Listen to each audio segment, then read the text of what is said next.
시청자 여러분 안녕하십니까? JTB 아침 뉴스입니다. 오늘 아침은 장수 영하 1.7도, 전주 영상 6.3도 등의 기온 분포를 보이고 있습니다. 오늘은 대체로 맑고 포근하겠습니다. 한낮 기온은 영상 18도에서 21도로 어제보다 2, 3도가량 높겠습니다. 미세먼지 농도는 보통 수준이 예상됩니다. 내일도 대체로 맑은 가운데 완연한 봄 날씨를 보이겠습니다. 다만 모레는 아침부터 다소 많은 비가 내릴 것으로 보이겠고 당분간 기온은 평년보다 높아 포근한 가운데 일교차 큰 날이 이어지겠습니다. GM 군산공장 폐쇄 방침이 발표된 지 한 달이 됐지만 GM 후속 대책의 초점은 여전히 부평과 창원에만 맞춰져 있습니다. 이번 주 산업은행의 실사가 시작되는 만큼 이 결과를 바탕으로 정부가 내놓을 대책에 마지막 희망이 달려 있습니다. 보도에 송창용 기자입니다. 한국GM이 인천과 경남의 부평 공장과 창원 공장을 외국인 투자 지역으로 지정해 줄 것을 신청하기로 했습니다. GM은 부평과 창원 공장에 설비를 투자하고 신차를 배정해 외국인 투자 지역 지정 요건을 맞추겠다는 뜻을 전했습니다. 하지만 군산 공장에 대한 언급은 없었습니다. 지난달 발표한 군산 공장 폐쇄 방침을 바꾸지 않고 있는 것입니다. 전라북도는 GM이 전북 또는 정부와 협의 없이 일방적으로 군산 공장 폐쇄와 외국인 투자 지역 제외 결정을 내렸다며 반발했습니다. 그리고 그 이후에 있는 모든 그런 계획들이 발표된 계획들이 군산 공장을 배제하고 있기 때문에 더 분노를 느끼고 있습니다. 한국GM이 군산 공장 폐쇄 방침을 철회하지 않고 있기 때문에 이제 남은 마지막 희망은 산업은행의 재무실사와 이에 따른 정부의 결정입니다. 산업은행은 이번 주 한국GM에 대한 재무실사를 시작하고 정부는 그 결과를 바탕으로 한국GM 지원 여부를 결정할 예정입니다. 정부는 한국GM의 경영 상황 파악을 위한 객관적인 재무실사를 진행하고 이를 토대로 한국GM 정상화 방안 협의도 지속해 나갈 계획입니다. 여기에서 정부가 군산 공장 재가동 필요성을 인정하면 군산 공장은 정상화될 수 있는 길이 열리지만 반대하면 문을 닫을 수밖에 없게 됩니다. JTB 뉴스 송창용입니다. 이런 가운데 국회에서는 GM 군산 공장의 대책을 모색하는 토론회가 열렸습니다. 정동영 의원은 금융위기 당시 미국처럼 전문가와 각 당 GM 특위가 모두 참여하는 연석회의를 구성하자고 제안했습니다. 이승환 기자입니다. 공동 토론회를 마련한 정동영 의원은 발상의 전환을 통해 해법을 모색하자고 말했습니다. 이 GM 문제가 여야가 따로 없다. 정당의 차이가 따로 없다. 일자리가 밥이고 밥이 하늘인데.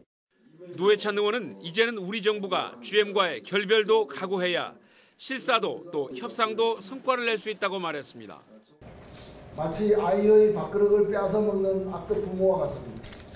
그래서 아이가 영양실 쪽을 잃으니까 이제 아이를 고아원에 보내겠다. 계속 집에 데리고 있으려면 정부가 지원해 줘야 된다. 김재록 인베스투스 회장은 GM에 5천억 원을 지원하고 신차 2대를 받는 건 해결책이 아니라며 군산 공장을 별도로 분할하고 GM 본사와 직접 협상을 진행해야 한다고 주장했습니다.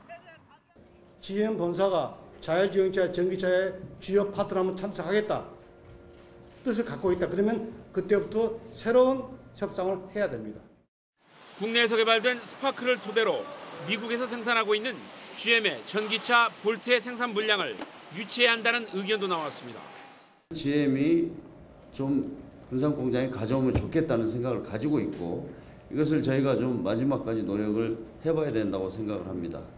지상욱 의원은 GM이 줄곧 거짓말을 해온 만큼 당장은 고통이 있더라도 철저한 진상조사를 거쳐 근본적인 대책을 마련해야 한다고 말했습니다. 그러기 위해서는 무엇이 문제였는지 진상조사를 철저히 하지 않으면 안 된다는 것이고요. 미국 GM이 요구하는 대로 그런 조건을 들어주면 대한민국에서 못할 사업이 없습니다. 방법론에서는 조금씩 차이를 보였지만 미래형 자동차에 초점을 맞춰야 한다는 점, 또 철저한 조사가 선행돼야 한다는 점에서는 각 당이 대체로 인식을 같이 했습니다.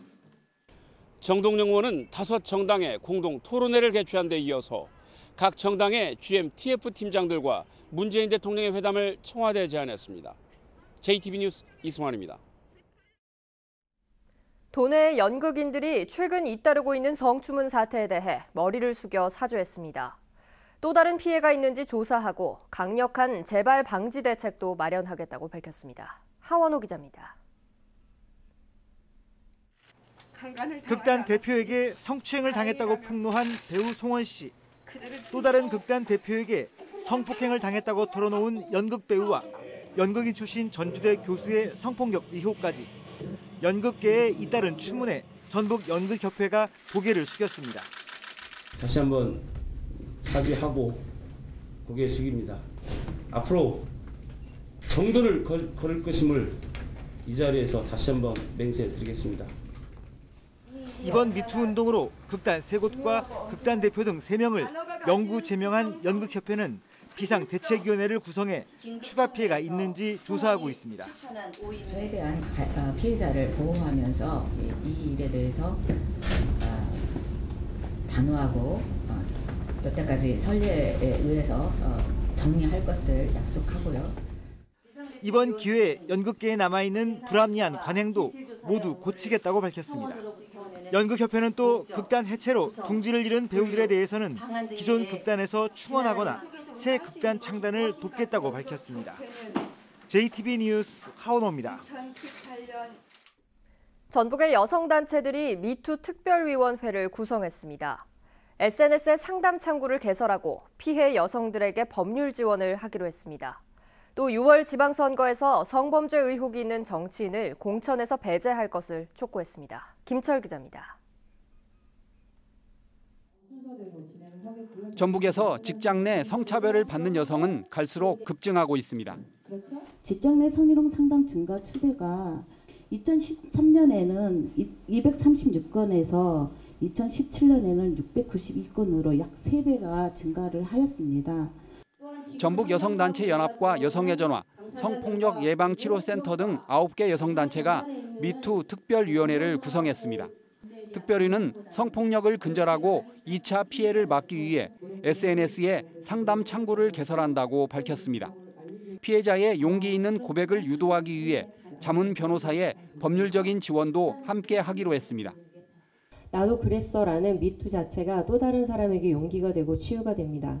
우리 모두에게 무엇보다 가장 중요한 것은 피해를 말하고 난 뒤에 안전한 환경을 만드는 것입니다. 특별위는 실태 조사를 위해 대응팀을 신설한 서울시와 달리 전북의 자치단체는 아무런 변화가 없다며 전북의 변화를 촉구했습니다. 서울시 같은 경우에는 젠더폭력을 예방할 수 있는 과와 팀을 신설하는 등의 나름의 계획들이 나오고 있는데 제가 안타까운 건 전라북도와 전주시는 도대체 이 미투 운동과 관련한 어떠한 정책도 나오지 않고 있다는 겁니다. 특별위는 또 오는 6월 지방선거 때 각 정당이 성범죄에 연루된 정치인을 반드시 공천에서 배제해야 한다고 주장했습니다. JTB 뉴스 김철우입니다. 전라북도가 오는 6월 7일 시군의원 선거구 획정안을 확정했습니다. 의원 수를 전주는 늘리고 농촌 4개 지역은 줄이는 안에 강한 반발이 이어지자 군산만 1명을 줄이고 완주는 1명을 늘리기로 했습니다. 권대성 기자입니다. 전라북도 시군의원 선거구 획정위원회가 열리는 회의장 앞 부안과 김제, 군산과 순창의 시군의원들이 줄줄이 버티고 있습니다.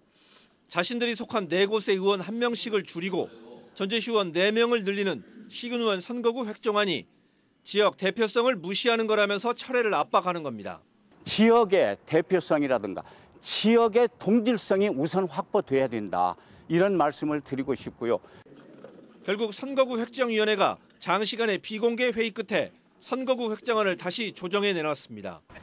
획정위는 논란이 된 전주와 김제, 부안과 순창 등 4곳의 시군의원 수를 지금처럼 유지하기로 했습니다.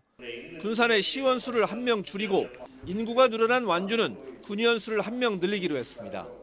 또한 다양한 정치 세력이 진출할 수 있을 것으로 기대를 모으는 3, 4인 선거구는 전주에서 3인 선거구가 4곳에서 6곳으로 늘고 4인 선거구 1곳이 처음으로 생깁니다. 전라북도는 선거구 획정안을 오는 16일 도의회에 내고 의결을 요청할 예정입니다. JTB 뉴스 권대성입니다. 익산시가 공원으로 지정된 지 50년 만에 소라산을 도심 휴식 공간으로 개발합니다. 완주군이 기업들의 잇따른 투자에 활기를 띠고 있습니다. 주혜인 기자입니다. 익산 소라산이 공원 지정 50년 만에 본격적으로 개발됩니다. 익산시는 20만 제곱미터의 체육시설과 산책로, 광장 등을 조성해 도심 휴식 공간으로 조성할 방침입니다. 완주 테크노밸리에 투자하는 기업이 잇따르고 있습니다. 완주군은 4개 기업과 투자 협약을 체결할 예정인 가운데 이전한 2개 기업은 투자를 확대할 계획이어서 모두 150개의 일자리가 만들어질 것으로 기대하고 있습니다. 남원시가 주민 건강을 위해 무료 건강상담실을 운영합니다. 건강상담실은 매달 둘째와 넷째 월요일에 남원시청 민원실에 마련되며 혈압과 혈당 측정은 물론 건강 상담을 받을 수 있습니다. 매년 성인병 환자가 늘고 있기 때문에 이렇게 민원인이 많이 찾아오는 곳으로 저희가 직접 방문을 해서 이렇게 해드리고 있습니다. 임실군이 임실 치즈 테마파크에 사계절 장미원을 조성합니다. 임실군은 오는 2021년까지 70억 원을 들여 테마별 장미원과 장미터널 등을 갖춘 사계절 장미원을 조성해 계절에 관계없이 장미를 감상할 수 있는 관광지로 만들 계획입니다. JTB 뉴스 주혜인입니다. 지난해 군산조선소 가동 중단의 영향으로 군산의 조선업종 취업자 수가 크게 줄었습니다. 고용노동부에 따르면 군산의 조선업종 고용보험 가입자 수는 지난해 2월 1,800여 명에서 지난달 700여 명으로 1년 만에 60% 이상 줄었습니다. 같은 기간 울산과 경남의 조선업종 고용보험 가입자 수 감소율은 각각 25.5%와 24.5%였습니다. 관세청이 군산조선소 가동 중단과 한국잼 군산공장 폐쇄 방침으로 어려움을 겪고 있는 군산 수출입 기업을 지원하기 위해 세관에 내야 할 세금의 납부 기한을 최대 12개월까지 연장해주기로 했습니다. 또 올해 관세조사 대상인 기업은 피해 구제가 끝날 때까지 조사를 유예해주고 이미 조사 중인 업체는 조사를 연기하기로 했습니다. 공기 정화 장치가 있는 노인 요양시설과 어린이집이 적은 것으로 나타났습니다. 보건복지부가 집계한 결과 공기 정화 장치가 설치된 전국의 노인 요양시설 비율은 10.8%, 어린이집은 48.4%에 그쳤습니다. 정부는 지난해 9월 미세먼지 관리 대책을 발표하면서 어린이집 등의 공기 정화 장치 설치를 지원하기로 했습니다.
JTB 아침 뉴스를 마칩니다. 함께해 주신 여러분 고맙습니다.